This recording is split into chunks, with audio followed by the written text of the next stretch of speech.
So they're saying that tomorrow the portal's going to be a fool. And I'm sure that it probably will be a situation tomorrow. It probably will be. But I'm going to just run through this one more time so that you can understand that the rules have changed. The rules of engagement have changed. So let's go over the transfer portal.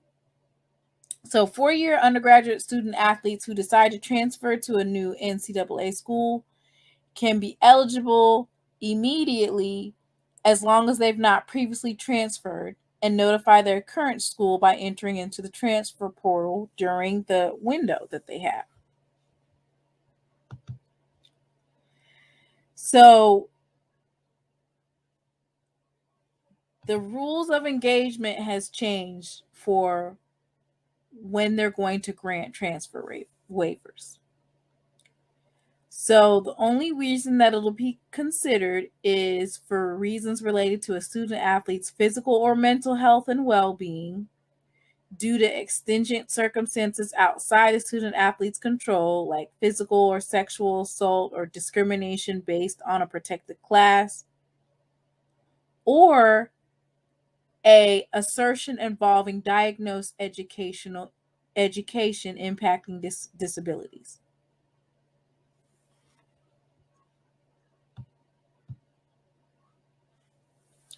So let's go over the reasons that you will not be granted a waiver. And if you are not granted a waiver, that means that you have to sit out a year. These are the reasons that you will not be granted a waiver. The degree program does not meet the student athlete's expectations. So like if it's too much academic difficulty, you're not going to be granted a waiver. Lack of participation or change. So if you don't have an opportunity to play, you have a reduction in playing time, you have a change in your position or role on the team, you will not be granted a waiver. A change to an athletic scholarship. Let me read that again. Reasons an undergraduate transfer waiver will be denied. A change to an athletics scholarship. If your scholarship is reduced, you are not granted a waiver if you are a second-time transfer. Perceived prestige of an institution's degree program does not meet student athletes' expectations.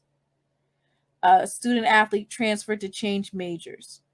A coaching change. That is probably one of the biggest reasons that you need to look at. Reasons an undergraduate transfer waiver will be denied. Just because your coach changed does not mean you can enter into the transfer portal.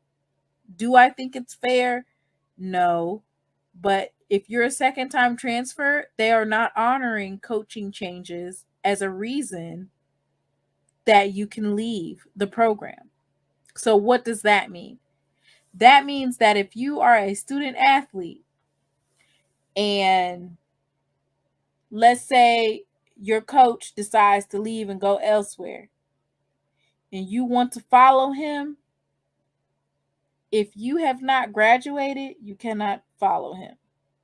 What does that also mean? That is why we saw a mass increase in student athletes graduating from Jackson State. You can't transfer for a second time. Yeah, Whitley, That's I was why about to. I wasn't mad about it. Like when they said Jurriente was leaving, okay, and he's still gonna be a Jackson State alum. When they said Shane Hooks is leaving, okay, he's still gonna be a Jackson State alum. If he wants to play next year, if he wants to play immediately for next year, he's gonna be a graduate of the Jackson State University.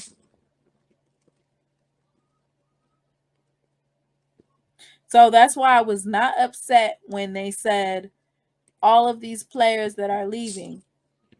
Now, there are some players who entered into the transfer portal and they entered right before the spring semester, and they did not enroll in the before, or they did enroll in the spring semester, and they do not have enough credits to graduate, and they're in that transfer portal. And I'm not going to name names because I don't think that needs to happen.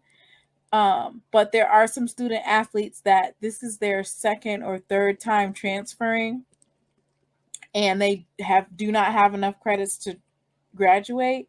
So the only way that they'll immediately play next year is if they go D2. Or you'll be stuck in the transfer portal.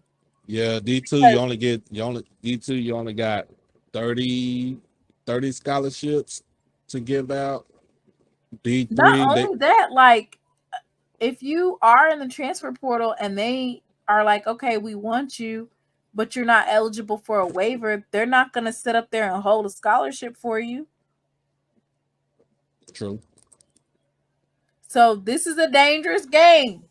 So before y'all hop out there all willy-nilly, before you guys hop out there, and these go into effect for this next year, look underneath here. It says undergraduate 4-year transfer waivers effective for the 2023 to 2024 championship eligibility.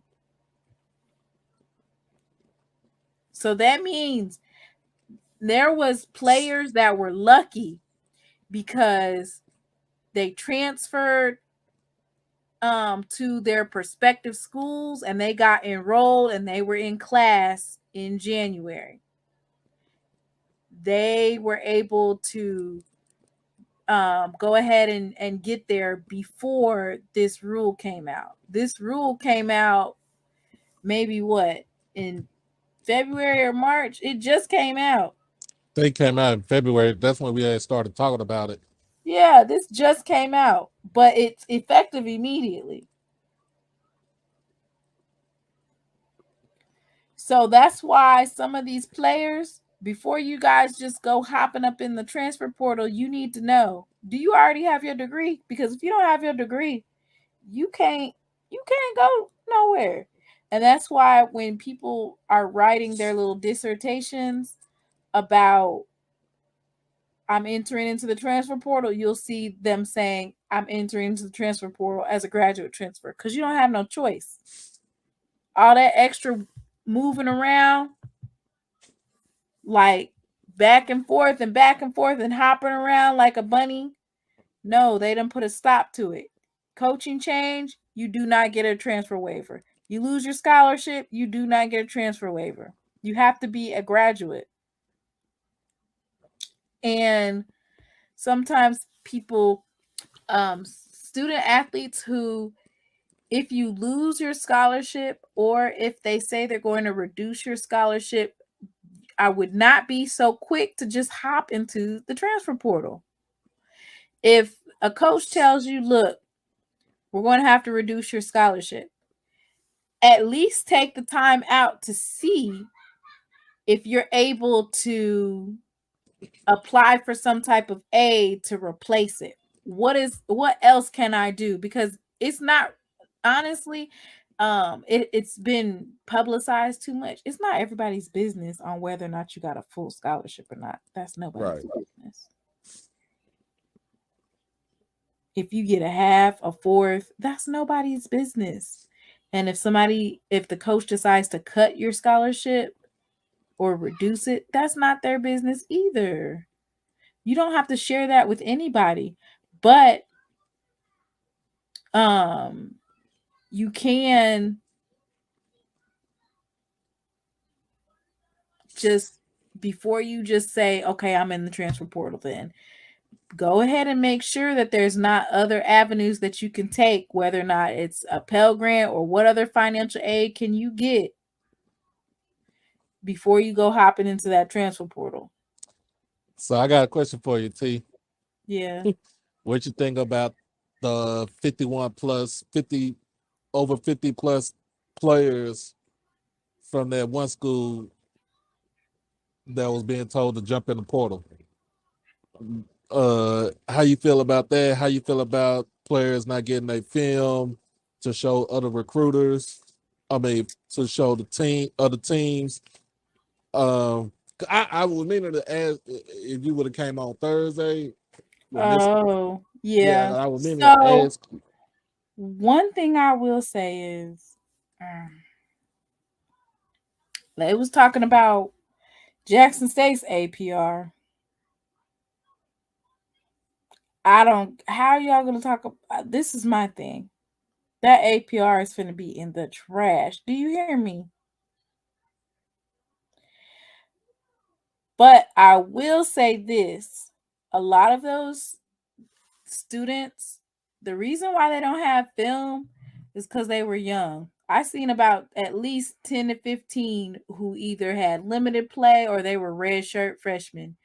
Because in the Power 5 scheme of things, these players are supposed to be like gaining weight and developing.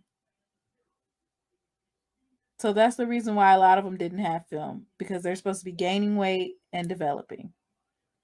Coach Prime said, I don't got time to develop y'all, which is true, because for most black coaches, you have 2 years to win. He don't have time to develop none of these players. He needs to get in people who are ready right now, or they only take a couple months to get to where they need to be. So, I wish all of those young men well. I know we offered a couple, and I've seen that a lot of them, they got offers. So I'm sure they're going to be able to, these are a lot of first time transfers. So they don't have, they probably won't have problems finding schools, whether it be at G5 or FCS level. They'll be able to get a team to pick them up.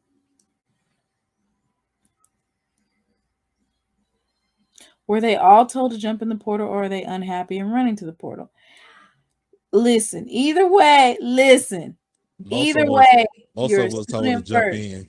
Most, You're most, you're most a of them. student first. Yeah. Those kids weren't at Colorado because they thought they were going to be drafted, because they haven't had a draft pick from there in a couple years. So it's not about draft picks. I will recheck that info on coaching change started in February. What do you mean recheck it? It started after this past semester. It started mid-season. This is from the NCAA website. You cannot use coaching change as a reason. Some of those guys are second time transfer guys. Well, then they're going to have to play at the FCS level in order to play immediately, per the NCAA rules. I don't make the rules. I just report on them. Like, I didn't make the rule. So those specific players that are second time transfers, they will have to go either to the FCS level, because if you go down a level, you're able to play immediately, correct? Yeah, you're able to play immediately, but it might be some complications with that too.